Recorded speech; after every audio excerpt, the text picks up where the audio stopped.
పక్క రాష్ట్రమైన ఆంధ్రప్రదేశ్లో ఆనాడు ఉమ్మడి రాష్ట్రంగా ఉన్నప్పుడే పోలవరం ప్రాజెక్టు గురించి సినిమాలు వచ్చినాయి, కథలు వచ్చినాయి, చాలా వచ్చినాయి.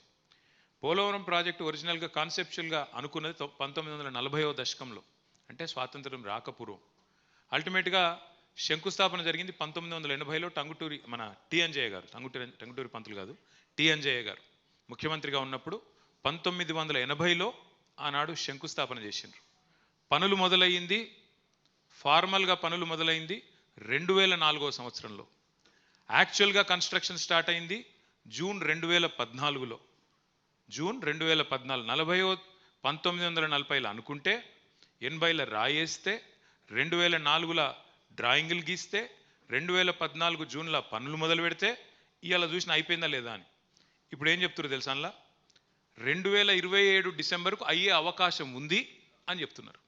అంటే కేసీఆర్ పనితనానికి ఇతర రాష్ట్రాల పనితనానికి తేడా ఏందో చెప్పడానికి మాత్రమే ఇది నేను చెప్తా ఉన్నాను. ఎక్కడ 1940, ఎక్కడ 1980, ఎక్కడ 2014, ఎక్కడ 2004, ఎక్కడ 2027. అదే కేసీఆర్ గారు ఇప్పుడే మా గంగుల కమలాకరణ చెప్పిండు.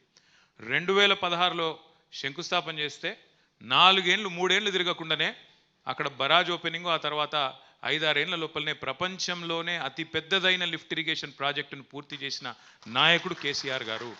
ఇది ఎవరు అవునన్నా కాదన్నా ప్రపంచ చరిత్రలో నిలిచిపోయే మాట.